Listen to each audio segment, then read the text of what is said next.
Good morning, everyone. I've come here today to talk to you about how police brutality has created a broken relationship between the African American and law enforcement community.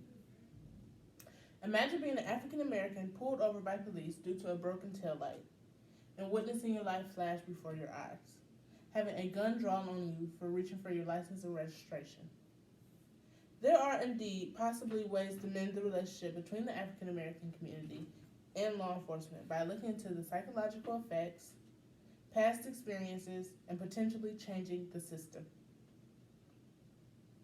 I will explain police brutality and how it is affecting African Americans, discuss why police brutality is the number one reason why African Americans have a hard time relying on law enforcement, and discuss how the police system can be improved.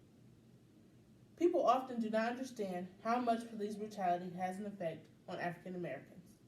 Many African American males and females have become traumatized due to personal experiences that they have witnessed of some sort. Did you know in 2018 there were only 23 days out the year where someone was not shot and killed by police? Not only that, but African Americans are 3 times more likely to be killed than any other race. So many black individuals are traumatized and or feel threatened by police enforcement.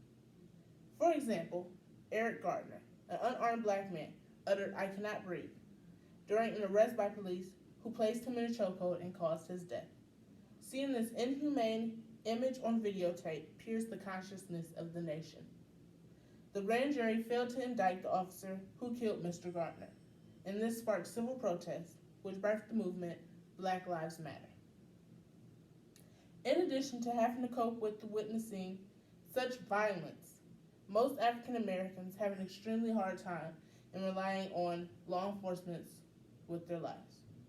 Now I would like to present an example of why African Americans have a hard time trusting any and all law enforcement. Sandra Bland, a daughter, sister, mother, and friend who loved her dark melanin skin and what her culture stood for. On July 2015, Sandra was stopped by state troopers for failing to signal a lane change.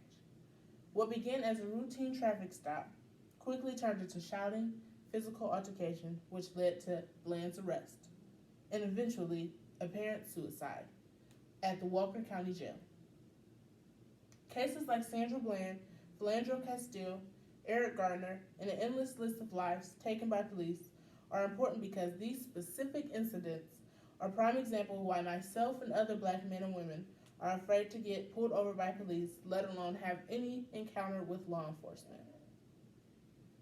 Lastly, something must be changed within the system, starting with the training process.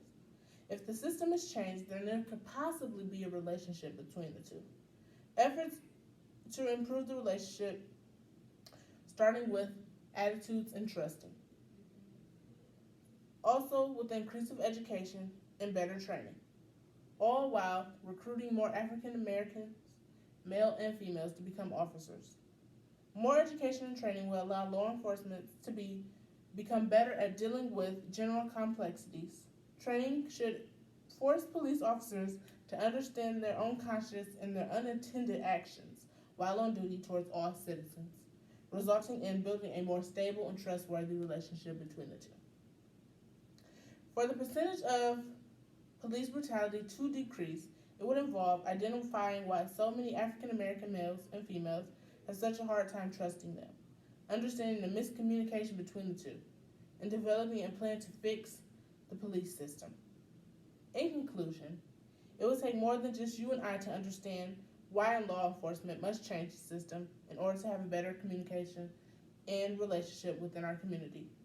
Us as a country, we must talk more about police brutality, become more educated, and bring more awareness to such topics like so.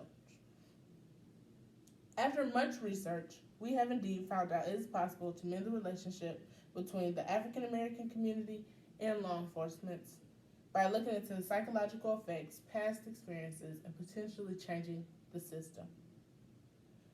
True public safety requires a collaboration between law enforcement and the community. A quote said by the lovely Betsy Hodges. Thank you.